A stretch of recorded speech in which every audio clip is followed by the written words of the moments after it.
تو حرف میم کی آواز دونوں ہونٹوں کے سوکھے حصے کو ملانے سے پیدا ہوتی ہے اور ناک سے غنّے کی شکل میں باہر نکلتی ہے۔ بسم اللہ الرحمن الرحیم۔ حرف میم کا مخرج اور تلفظ۔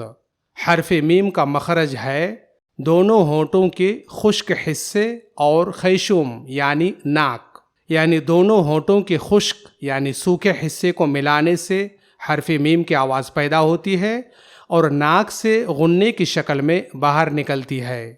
یہ دیکھیے، یہ دونوں ہونٹ ہیں اور یہ دونوں ہونٹوں کا تر حصہ یعنی گیلا حصہ ہے، اور یہ دونوں ہونٹوں کا خشک حصہ یعنی سوکھا حصہ ہے۔ تو حرف میم کی آواز دونوں ہونٹوں کے اس خشک حصے یعنی سوکھے حصے سے پیدا ہوتی ہے اور ناک کے راستے سے باہر نکلتی ہے، جسے غنّہ کہا جاتا ہے۔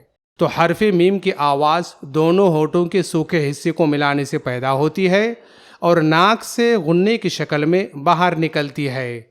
یہاں ایک راز کی بات جان لیجئے کہ عربی میں صرف دو ہی حروف ہیں جن کی آواز ناک سے نکلتی ہے، ایک ہے حرف میم اور دوسرا ہے حرف نون۔ اس لیے حرف میم اور نون میں غنّہ کی آواز ہمیشہ پائی جائے گی، اور اسی لیے تجوید کی کتابوں میں آپ کو یہ عبارت ملے گی کہ غنّہ حرف میم اور نون کی صفت لازمہ ہے، کیونکہ غنّہ کے بغیر حرف میم اور نون کی آواز باہر نکل ہی نہیں سکتی ہے۔ تو ہر وہ آواز جو ناک سے باہر نکلے اسے تجوید میں غنّہ کہتے ہیں، اور عربی میں غنّہ صرف دو حرفوں میں ہوتا ہے، ایک ہے حرف میم اور دوسرا ہے حرف نون۔ ٹھیک ہے، اب ہم یہاں سے حرف میم کی مشق کریں گے اور آپ بھی ہمارے ساتھ مشق کیجئے۔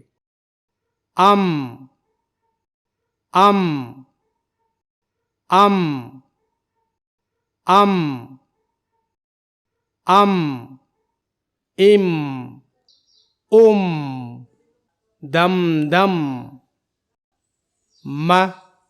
می مو مریم ام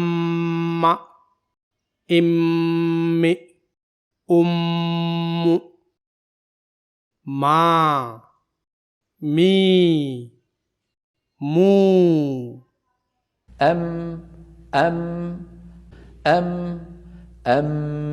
ماذا كنتم